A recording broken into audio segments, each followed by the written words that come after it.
오늘 이 아침 우리에게 주신 말씀은 시편 15편 1절에서 3절입니다. 여호와여 주의 장막에 머무를 자 누구 오며 주의 성산에 사는 자 누구 오니까? 정직하게 행하며 공의를 실천하며 그의 마음에 진실을 다 같이 말하며 그의 혀로 남을 허물하지 아니하고 그의 이웃에게 악을 행하지 아니하며 그의 이웃을 비방하지 아니하며. 아멘. 서로 인사 나누죠. 좋은 아침입니다. 네, 참 좋은 아침이네요. 이 아침 첫 시간 하나님께 드리기 위해서 거룩한 발걸음을 떼신 여러분, 또 가정에서 유튜브를 통해 함께 예배에 참여하고 계신 우리 교회 여러분 주 이름으로 축복합니다. 여러분, 시편 15편 우리가 계속 묵상하고 있습니다. 지난주에는 우리가 2절을 묵상했거든요. 이제 오늘은 3절을 중심으로 함께 말씀을 나누고 싶습니다. 15편 1절 다 같이 여호와여 주의 장막에 머무를 자 누구 오며 주의 성산에 사는 자 누구 오니까. 다 함께 이렇게 성경을 봉독하는 소리가요, 저기 저 마이크로 다 들어가거든요. 그래서 이게 다시 이렇게 재생을 해서 유튜브를 들어보면 여러분이 이렇게 주거니 받거니 성경을 읽는 소리가 그 얼마나 은혜가 되는지 몰라요. 그러니까 가만 계시지 말고 남을 칭찬하고 자랑하고 나보다 남을 더 낮게 여기는 그런 마음은 조금 그냥 순간 반응을 하셔야 돼요. 아멘이 그래야 되거든요. 예, 그렇게 해보시게요. 여러분, 예배자가 성소 입구에서 누가 이곳에 들어갈 자격이 있습니까? 라고 이렇게 소리를 내면 여호와여 누가 당신의 장막에 머물겠습니까? 그렇게 고백하면 이런 사람들입니다 라고 하는 자격에 대한 내용이 10가지의 조건을 지금 이야기하는 거잖아요. 그게 지금 오늘 본문 안에 일부 들어있고 또 5절 말씀까지 보면 계속해서 10가지 조건을 이야기합니다. 이런 사람이어야 주의 성소에 들어갈 수가 있고 주님과 함께 할 수 있다, 이런 내용이거든요. 여기 15편 1절은요, 그러니까 단순히 성전에 들어가는 자격을 묻는 것이 아닙니다. 누가 하나님과 진짜 참된 친밀한 교제를 나눌 수 있는가라고 하는 질문이거든요. 지난주에 우리가 함께 나누었죠. 주의 장막에 거할 자의 조건이 10가지로 제시되어 있다고요. 2절 다 같이 정직하게 행하며 공의를 실천하며 그의 마음에 진실을 말하며. 아멘. 첫째는요, 정직하게 행하며였습니다. 탐임이라고 하는 단어를 썼다고 그랬어요. 흠없는, 그러니까 완전한이라고 하는 뜻입니다. 여러분, 이 세상 사람 중에 완전한 사람이 있을까요, 없을까요? 없죠. 하나님이 완전한 존재로 창조하지 않으셨어요. 피조물은 다 불완전해요. 그리고 인간은 한계가 있어요. 그래서 유한한 존재입니다. 벽도 못 뚫고 가잖아요. 시간과 공간의 제한을 받는 존재, 한계를 늘 경험하며 살아가는 존재. 인간이 한계가 없다면 가장 무서운 존재일 거예요. 만약에 악한 사람이 한계가 없다고 가정해 보세요. 그것처럼 위험하고 무서운 일이 어디 있겠어요. 그런데 한계가 없으신 유일하신 한 분, 오직 하나님 한 분이죠. 엘샤다이 하나님이라 그러죠. 전능하신 하나님, 못하신 것이 없으신 하나님, 그런 뜻입니다. 그러니까 전능하신 하나님을 유한한 존재인 인간이 한계를 딱 경험하게 되면 하나님만 의지하게 되잖아요. 유한한 존재인 인간을 의지했다가 낙심하고 실망하고 전능하지도 않는 그 뭔가를 의지하고 이제까지 살았구나, 이제 그때 후회를 하지요. 그러나 전능하신 하나님을 의리하고 의지하며 살아가는 사람은요, 겁이 없어요. 겁이 없어요. 왜? 나는 유한한 존재이지만, 나는 약하지만 나와 함께 하시는 분은 전능하신 분이시잖아요. 그래서 다윗이 다니엘이 요셉이 위대한 것이 아니라 다윗과 함께 하시는 하나님, 다니엘과 함께 하신 하나님이 위대하신 줄로 믿습니다. 그 하나님이 여러분과 지금 함께하고 계세요. 그분이 나와 함께 하니까 이렇게 당당하고 담대한 것 아닌가요? 여기 정직하게 행하며, 이 뜻은 흠없는 완전한, 원어상 문자적인 의미는 흠없이 걸어가는 사람, 그런 뜻입니다. 어떻게 허물이 없고 흠이 없겠어요? 불완전한 존재인 우리 인간이 흠없이 온전한 삶을 살아가는 것, 그래서 온전케 하시는 하나님. 그래서 늘 올싹 새벽 예배를 드릴 때마다 제가 항상 똑같은 멘트를 항상 합니다. 기억나세요? 온전케 하신 하나님. 온전케 한다라고 하는 뜻은 어떤 뜻이라고 그랬습니까? 부러진 뼈를 맞추거나 찢어진 그물을 수리하듯이, 기억나시죠? 다시 꿰매주는 거예요. 다시 하나님께서 완벽한 그물로 만들어주시고 깨어지고 부서진 이 무릎을 다시 새롭게 똑같이 만들어주신다. 이게 온전케 하신다. 온전케 하시는 하나님의 은혜지요. 그러니까 여기 정직하게 행하며 이 뜻 안에는 온전한 삶을 살아가는 사람, 이게 가능할까요? 불가능한 일이죠. 이걸 깨닫도록 하기 위해서 사실은 다윗이 고백하고 있는 겁니다. 10가지의 이 조건은 우리 인간이 최선을 다해서 정직하게 행하며 공의를 실천하며 그 마음에 진실을 말하며 살아가려고 하나님의 백성이니까, 하나님의 자녀니까 그렇게 그 마음을 품고 살아가려고 예를 쓰는데, 내 힘으로는 완벽하게 그 말씀대로 살아가기가 절대 불가능한 존재임을 지금 다윗은 고백하는 거예요. 그래서 전능하신 그 하나님을 의지할 수밖에 없고, 하나님이 나와 함께 하시면 나는 정직하게 행할 수 있고 공의를 실천할 수 있고 그 마음의 진실을 말하며 살아갈 수 있다, 이 고백을 하거든요. 그리고 5절 마지막 말미에 보면 축복하는 내용이 나와요. 할렐루야죠. 하나님을 찬양하는 내용이 나와요. 하나님이 나와 함께 해주심으로 인하여 나는 정직하게 행할 수 없는 사람이었는데, 나는 정의와 공의를 세워가며 살아갈 수 없는 임금이었는데, 이런 고백들이에요. 둘째, 공의를 실천하며 공의를 일삼으며, 이전 성경은 그러니까 문자적으로 공의를 행하는 사람이라고 한 뜻이거든요. 이 공의는 하나님과의 관계에서 지켜야 할 명령과 규율을 지키며 살아가는 것으로 언약을 맺은 하나님의 뜻에 충성하는 삶을 살아가는 걸 말합니다. 공의는 하나님과 인간 사이 옳고 그름을 판단케 하는 기준이라면, 정의는 사람과 사람 사이에 옳고 그름을 정해주는 기준이 되는 거예요. 그래서 공의와 정의가 강같이 물처럼 흘러야 그 사회가 건강한 사회가 되는 게고, 그 인생이 건강한 인생이 되는 거지요. 그래서 공의는 채탁하라고 하는 단어를 쓴다고 했습니다. 이것은 법정에서의 정의거든요. 뇌물을 받지 않는 거예요. 남을 속이지 않는 거예요. 어떤 압력과 유혹 앞에서도 공정한 재판을 하는 것, 그것이 공의거든요. 뭔가 우리가 뇌물을 받고 나면 마음이 굽어질 수밖에 없잖아요. 그러니까 재판장들이, 판사들이 공정해야 되기 때문에 재물에 대한 욕심이 있거나 재산을 축적하거나 이러면 사실은 판사 안 하셔야 되거든요. 공의가 이미 무너진 겁니다. 정의가 바로 설 수가 없는 거예요. 가벼운 이야기들이 아니거든요. 우리도 마찬가지죠. 그러니까 채탁하, 의로움, 옳음, 바름이란 그런 뜻입니다. 하나님이 제시하시는 옳고 그름이 있는데, 지금 나는 믿음이 있노라 하면서 누구보다도 하나님을 사랑한다고 하는데, 자신의 기준에 따라서 자기 옳은 대로 자기 생각대로 행동하고 신앙생활하는 것, 이것이 악이 될 수 있다는 것 여러분 아세요? 여러분, 사사시대는 그냥 영적으로 어두워지고 무너지는 게 아니에요. 자기 옳은 대로 신앙생활 하다가 무너지는 겁니다. 성경대로 믿고 성경대로 헌금생활하고 성경대로 사회생활, 직장생활, 사람을 대하고 삶을 대하고 하나님을 신앙해야 되는데, 자기 옳은 대로 자기 경험대로 자기의 그 얄팍한 지식, 여러분 철학적으로 하나님이 살아계신 분임을 증명하겠다, 과학적으로 하나님은 살아계신 분이야, 이 온 인류 만물은 과학적으로 볼 때 하나님은 살아계신 분 맞아, 과학적으로 뭐 입증할 수 없으면 하나님은 살아계신 분이 아니란 말입니까? 과학이라고 하는, 철학이라고 하는 작은 그릇을 가지고 하나님을 살아계신 분이다 아니다 이걸 판단할 수 없는 거예요.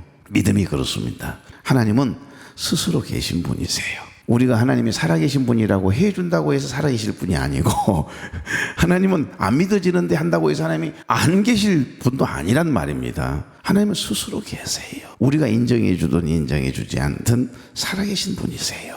전능하신 분이세요. 그 하나님을 인정하는 것이 진정한 믿음이지요. 그러니까 하나님이 제시하시는 옳고 그름이 있는데, 자신의 기준에 따라서 자기 옳은대로 마음대로 생각하고 행동하는 것, 이거 악이 되는 것이기 때문에 공의를 실천하며, 이 말은 남의 이야기가 아닙니다. 나의 이야기예요. 하나님의 말씀대로 믿고 하나님의 말씀대로 삶을 대하고 사람을 대하고 하나님을 대하며 있는 저와 여러분 되길 바랍니다. 세 번째는 그 마음의 진실을 말하며였죠. 그러니까 주님이 임재하시고 거하시는 이 주의 장막에 머물 수 있는 사람은 어떤 사람? 바로 마음이 진실해서 진리를 말하고 진리 안에서 행하는 사람을 말합니다. 그러니까 요한 3서에 나오는 누구처럼? 가이오 장로처럼. 가이오 장로를 보고 감동을 받은 사도 요한이 사랑하는 자여 내 영혼이 잘됨 같이 범사가 잘되고 간건하기를 내가 간구하노라. 그 감동적인 축복의 선언이잖아요. 얼마나 그 가이오 장로님이 훌륭하셨으면 그랬을까요? 뒤에 쭉 읽어 내려가다 보면 요한 3서에 보시면 무엇 때문에 그렇게 축복하죠? 감동을 받은 거죠? 누구에게 물어보아도 진리 안에서 행한다는 겁니다. 여러분, 장로님들이 입술을 열 때마다 진리를 말하고 진리 안에서 행동하고 이렇게 삶을 살아갈 때 많은 사람들은 감동을 받는 거예요. 여호와여 누가 당신의 장막에 머물겠습니까? 누가 당신의 거룩한 산에 거주하겠습니까? 누가 하나님 앞에 설 수 있겠습니까? 정직하게 행하며 공의를 실천하며 그의 마음의 진실을 말하며입니다. 정리하자면 이런 말씀이에요. 마음의 진실함이 없이는 절대 진정한 공의를 실천할 수 있다 없다? 없다. 이러한 공의로운 삶의 실천이 곧 정직하게 행하며 흠없는 정직한 걸음으로 나타난다. 이 말씀을 하고 있습니다. 이 모든 조건을 완벽하게 이루실 수 있는 유일한 한 분이 있음을 지금 암시적으로 계속해서 이야기하고 있습니다. 그분이 누구실까요? 예수 그리스도이십니다. 그러니까 이 질문은 궁극적으로 누가 하나님 앞에 설 수 있는가? 누가 하나님과 동행할 수 있는가? 근원적인 질문이거든요. 그러니까 인간 스스로는 누구도 온전하여 이 10가지의 조건을 하나님 앞에서 만족시킬 수 있는 존재가 있다 없다? 없다. 모두가 다 죄인이라는 거예요. 그래서 사도 바울이 로마서 3장 10절 말씀에 기록된 바 의인은 없나니 하나도 없으며 그래요. 이 땅에 태어난 모든 인간들은 아무리 돌을 닦고 수련을 하고 수양을 하고 깊은 영성을 가지려고 훈련해도 여러분 죄인은 죄인이에요. 단 한 사람도 의인이 없습니다. 이 세상에는 의인이 없다. 다 죄인이다. 모두 죄인들일 뿐이지만은 놀랍게도 예수 그리스도를 믿는 그 믿음으로 말미암아 의롭다 칭함을 받는다. 그러니까 십자가라는 안경을 통해서 우리 하나님이 바라볼 때 저 안에 예수의 생명이 있거든요. 의로우신, 죄가 없으신, 오직 온전하신 그 예수 그리스도가 여러분 안에 내 안에 동행하고 계시기 때문에 그래서 십자가라는 안경을 통해 우리를 의인으로 의롭다 칭해 주신 거예요. 이것이 교리적인 신학적인 용어로 이신칭의, 구원받아 하나님의 자녀가 되어 의롭다함을 얻었다 해서 구원칭의라고 이야기하는 겁니다. 그래서 의로우신 예수 그리스도의 십자가의 보혈의 능력으로 말미암아 그 보혈의 능력, 하나님의 끝없는 그 사랑으로 인하여서 우리가 하나님의 장막에 머물 수 있게 되었고 거룩한 산에 거주하며 하나님 앞에 설 수 있게 되었음을 지금 이야기하고 싶은 거예요. 그래서 예수 그리스도 안에 거할 때 하나님의 은혜로 하나님 앞에 설 수 있게 된 겁니다. 그래서 히브리서 기자는 히브리서 10장 19절 20절에 그러므로 형제들아 우리가 예수의 피를 힘입어 성소에 들어갈 담력을 얻었나니 그 길은 우리를 위하여 휘장 가운데로 열어놓으신 새롭고 산 길이요 휘장은 곧 저의 육체니라. 예수님이 골고다 언덕에서 마지막 숨을 거두시는 순간 일어났던 가장 중요한 사건 하나가 뭐죠? 성전에 있는 성소와 지성소를 가로막고 있는 휘장이 위에서 아래로 찢어져 버렸어요. 지성소는 아무나 들어갈 수 있는 곳이 아닙니다. 1년에 딱 한 번 대제사장만이 대속죄일이라 그러거든요. 모든 백성들의 기도의 제목을 가지고 들어가거든요. 그래서 기도 다 끝날 때까지 어느 누구도 들어갈 수 없어요. 나올 수도 없고 들어갈 수도 없고 기도 마치고 이제 나와야 되죠. 누구든지 만약에 청소하겠다고 들어가면 그 자리에서 즉사했습니다. 그래서 지성소는 절대 하나님께서 기름 부어 세운 대제사장만이 들어갈 수 있었는데 주님께서 번제물, 화목제물이 되어주셔서 속죄제물이 되어주심으로 인하여 이제는 누구든지 나 위에 십자가에 피 흘려 죽으신 예수 그리스도, 다시 부활하신 예수 그리스도, 그 예수 그리스도를 믿는 믿음을 가진 사람은 누구든지 하나님 앞에 나아갈 수 있는 지성소로 은혜 보좌 앞으로 나아갈 담력을 허락해 주신 줄로 믿습니다. 그래서 이걸 은혜라고 이야기하는 겁니다. 그래서 여기 시편 15편 1절은 단순히 성전에 들어가는 자격을 묻는 것이 아니라 누가 하나님과 참된 교제를 누릴 수 있는가라고 하는 질문이에요. 이는 삶의 거룩함을 요구하는 동시에 결국 예수 그리스도 안에 있을 때만이 사실은 이런 놀라운 은혜를 경험하게 된다는 거지요. 그래서 하나님은 하나님의 전적인 은혜임을 우리에게 이야기합니다. 누가 당신의 거룩한 산에 거주하겠습니까? 이렇게 물으면 문을 지키고 있던 제사장이 하나님의 원하시는 의로운 삶의 덕목들을 하나하나 이렇게 읽어주면서 선포하는 거예요. 여러분, 주의 장막에 머무를 자격은 은혜의 보좌 앞으로 나아갈 지성소로 들어갈 담력은 우리 힘으로는 불가능한 일입니다. 그러나 우리의 행위는 행위가 아닌 오직 예수 그리스도를 믿는 그 믿음으로 말미암아 주의 십자가의 보혈의 능력으로 말미암아 지성소로 들어갈 성산에 올라갈 여러분 담력을 기회를 얻게 된 줄로 믿습니다. 주의 보좌로 나아갈 때에 어떻게 나가야 할까? 나를 구원한 주의 십자가 그것을 믿으며 가네. 우리가 오래전에 개척을 하고 나서 늘 예배 임예송이 바로 이 곡이었습니다. 자격 없는 내 힘이 아닌 오직 예수님의 보혈로 십자가의 보혈 완전하신 사랑 힘입어 나아갑니다. 십자가의 보혈 완전하신 사랑 힘입어 예배합니다. 기억나시나요? 여러분이 찬양 잘 아시죠? 요즘은 일부 예배는 나는 하나님을 예배하는 예배자입니다. 누가 예배자예요? 십자가의 보혈의 능력에 은혜를 입은 사람, 예수 그리스도 안에 있는 사람, 그 고백이에요. 복음이 담겨있는 찬양입니다. 그리고 아주 복음적인 지극히 성경적인 내용을 담아서 지금 이 예배 가운데 우리가 들어가는 것은 당신의 은혜입니다. 주의 보혈의 능력, 그 하나님의 끝없는 사랑 때문입니다라고 하는 고백을 하고 예배 가운데로 이렇게 인도함을 받는 것, 그 의미가 있는 찬송이에요. 여러분, 주의 장막에 거할 자의 조건은 10가지거든요. 여기 2절 다 같이 정직하게 행하며 공의를 실천하며 그의 마음에 진실을 말하며. 그러니까 다음 절에서요, 흠없는 삶을 살아간다는 건 뭐냐, 이런 거다 라고 하면서 다음 절에서 병행되는 구문과 대조를 해볼 때 주변 사람들을 비난하거나 중상모략하지 않는 삶임을 이야기하고 있습니다.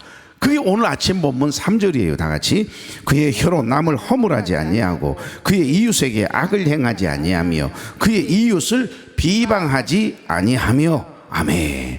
여기도 3가지 기록이 되어 있네요. 첫째가 뭐죠? 그의 혀로 남을 허물하지 아니하고. 하나님과 동행하는 사람은요, 돌아다니면서 그 혀로 남을 중상하거나 절대 참소하지 않는다는 겁니다. 두 번째, 그의 이웃에게 악을 행하지 아니하며 그랬어요. 그 벗에게, 친구나 이웃에게 악을 행하지 않아요. 이런 사람만이 하나님과 동행할 수 있는 거예요. 하나님과 함께하는 그 성소에 들어갈 수 있는 겁니다. 셋째, 그의 이웃을 비방하지 아니하며. 그러니까 이 3가지는요, 함부로 남의 말을 하지 않는 겁니다. 그런데 이게 잘 안 지켜져요. 잘 안 돼요. 여기 고백도, 시인의 고백도 그 이야기입니다.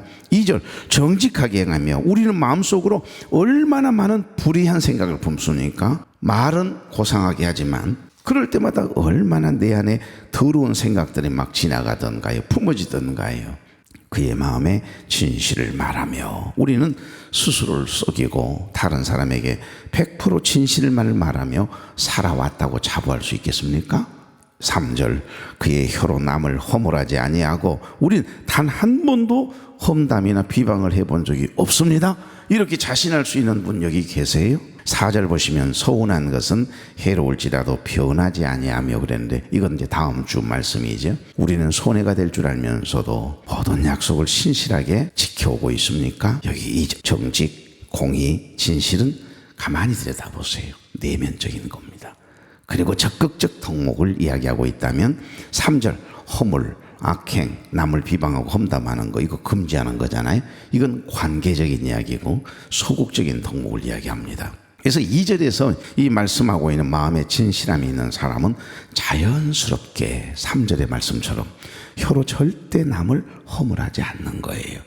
그래서 이웃을 비방하거나 함부로 남의 말을 하거나 험담하는 사람은 지금 마음에 진실함이 없다는 이야기입니다. 무서운 이야기예요. 그런데도 여러분은 가벼이 생각한다는 말입니다. 나는 정직한 척, 진실한 척. 여러분, 내면의 상태가 외부의 행동으로 다 이렇게 드러나요. 자기는 의인인 것처럼 이야기하지만 그 말의 내용들을 보면요, 삶을 대하고 사람을 대하고 하나님을 신앙하는 태도를 보면 다 드러나요. 나 이런 사람이야. 말은 굉장히 고상하고 믿음이 좋은 것처럼, 의인인 것처럼, 신실한 사람인 것처럼 그렇게 얼마나 겸손한지 몰라요. 얼마나 예, 아멘, 아멘, 아멘, 아멘, 할렐루야. 그러는데 돌아서면 남 이야기 하시잖아요. 비판하시잖아요. 남 정죄하시잖아요. 그것은 결국 그 사람의 마음에 그 혀로 남을 허물하지 아니하며 첫째 구에 해당이 되죠. 그 다음에 무엇보다는 마음에 그 안에 진실함이 없어서 그러는 겁니다. 그리고 이 엄중한 기준 앞에 우리는 모두 가만히 돌아보면 다 죄인이구나. 나도 의인 아니네. 나도 이거 다 걸리네. 어이구, 3번째 거, 6번째 것이 걸리네. 이런 생각이 들어야 안 들어요? 그 순간 나는 죄인이구나. 이 고백이 터져야 하는 겁니다. 그리고 하나님의 거룩한 장막에 머무를 자격이 없음을 더 깊게 고백하고 회개하고 깨닫는 순간, 그 순간 우리를 올가매고 있던 이 율법이요 풀리는 거예요. 여러분, 율법은 죄인 것을 지적하고 그 죄됨을 깨닫게 하는 겁니다. 그래서 이 율법은 중요해요. 하나님의 말씀을 들을 때 콕콕콕 찔려오면서 이거 내 이야기네, 내가 바로 그런 존재였네, 깨달아진다는 것은 굉장한 은혜입니다. 이 엄중한 기준 앞에 저를 포함한 우리 모두는 죄인임을 고백할 수밖에 없는 거지요. 이게 고백되지 않으면 절대 그 영혼은 회복될 수가 없습니다. 바로 이 지점에서 복음이 빛을 발하는 거지요. 그래서 복음이 필요한 거예요. 이 모든 조건을 100% 완벽하게 만족시키신 단 한 분, 오직 예수 그리스도라고 하는 거. 누가 하나님 앞에 설 수 있는가? 라고 하는 이 질문에 답해 보십시오. 어떤 사람일까요? 나의 의로, 나의 행함으로, 나의 노력으로 불가능합니다. 오직 하나님의 은혜가 필요한 사람들이라는 거죠. 그들은 모두 주가 필요해. 우리 주님이 필요하지 않는 인생은 단 한 사람도 없어요. 하나님의 은혜가 필요한 존재예요. 그래서 은혜를 구하는 거 아닙니까? In Christ Jesus, 예수 그리스도 안에 살아가는 사람들을 이야기하고 있는 겁니다. 사랑하는 교회 여러분, 오늘 이 아침에 단잠을 깨우기 위해서 이곳에 오신 것은 여러분이 예수 그리스도 안에 살아가고 있기 때문이 아닌가요? 그러니까 내가 내 삶을, 내 마음을 가만히 이렇게 두루두루 살펴보면 이 조건에 하나도 맞는 게 없어요. 나는 죄인일 뿐이에요. 그런데 죄인된 나를 뭐라고 불쌍히 여기시고 세상에 그 조그만한 것 마음에 드는 그거 의로 여기시고 나를 하나님의 자녀 삼아 주셨잖아요. 예수 그리스도 안에 살아가는 것. 그런 사람이 주님과 함께 누가 당신의 거룩한 산에 거주하겠습니까? 여호와여 누가 당신의 장막에 머물겠습니까? 여러분, 우리는 자격이 없지만 우리 주님께서 나를, 나의 모든 죄를, 허물을 십자가의 보혈로 다 씻어서 사하여 주셨기에 우리는 의롭다 칭함을 받게 된 것이고 주님의 보좌 앞으로 나갈 담력을 얻게 된 줄로 믿습니다. 그 은혜가 고백되어지기를 바라는 마음, 그 은혜가 고백되어지고 있는 이 다윗의 고백이 오늘 시편 여기 115편의 말씀이에요. 여호와여 누가 당신의 장막에 머물겠습니까? 누가 당신의 거룩한 산에 거주하겠습니까? 누가 하나님 앞에 설 수 있겠습니까? 정직하게 행하며 공의를 실천하며 그의 마음에 진실을 말하는 사람이고 그의 혀로 남을 허물하지 아니하고 그 혀로 중상 참소하지 않으며 이웃에게 악을 행하지 아니하며 이웃을 비방하지 아니하며 함부로 남의 말을 하지 않는 사람임을 깨닫게 해주셨사오니 감사합니다. 하지만 우리의 힘으로는 이 조건들 또한 온전히 행할 수가 지킬 수가 없습니다. 주님이 우리 입술에 파수꾼을 세워주시어서 우리 입술을 지켜내게 하시고 우리의 마음에도 하나님께서 선한 마음을 주셔서 우리 마음에 진실한 마음을 주셔서 남을 나보다 낮게 여기는 마음, 남을 칭찬하고 자랑하는 말이 내 입술에서 먼저 터져 나오도록, 또한 먼저 그의 나라와 그의 의를 구함이 있는 우리의 선한 입술들이 되도록, 마음들이 되도록 축복해 주시옵소서. 하나님이 주시는 힘으로, 성령이 공급하시는 힘으로 봉사하고 말하고 행동하도록 은혜를 더해 주옵소서. 너희가 내 안에 거하고 내 말이 너희 안에 거하면 무엇이든지 원하는 대로 구하라 그리하면 이루리라고 하는 이 말씀을 믿습니다. 예수 그리스도 안에 거할 때 부어주시는 하나님의 풍성한 은혜를 마음껏 받아 누리고 나누고 흘려보냄이 있는 복 있는 종들을 되도록 도와주옵소서. 원찮은 질고로 인하여 이 명절 때임에도 불구하고 하나님 근심하고 낙심하고 부르짖고 있는 사랑하는 귀한 교우들 찾아가 주시고 위로해 주시고 이길 힘 감당할 능력 더하여 주옵소서. 무엇보다도 주의 보혈, 십자가의 보혈을 흐르게 하셔서 치료의 광선을 바라게 하심으로 치료해 주시고 회복시켜 주시옵소서. 행복한 마음으로 명절을 보내도록 도와주옵소서. 이제는 우리 주 예수 그리스도의 은혜와 하나님 아버지의 극진하신 사랑과 성령님의 감동, 감화, 교통, 위로 축복 인도하심의 역사가 사랑하는 종들의 머리 위에 이제로부터 영원토록 함께 계시기를 간절히 축원하옵나이다. 아멘.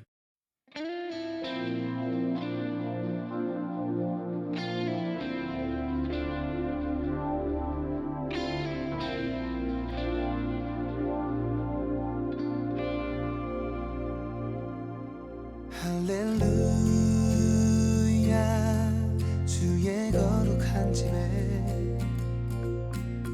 내 삶의 힘든 짐을 내립니다. 할렐루야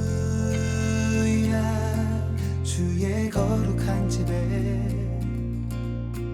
신실하신 주 이름 구합니다.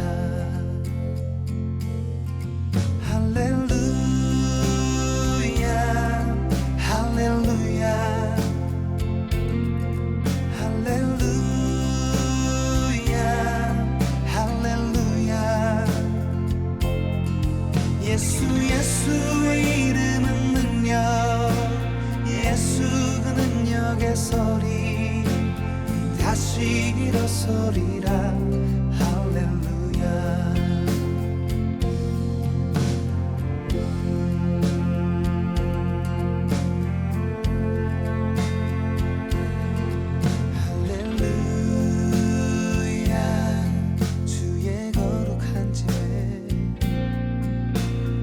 삶의 힘든 짐을 내립니다.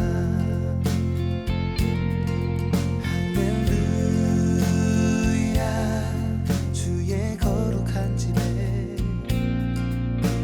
신실하신 주 이름 구합니다. 할렐루야 할렐루야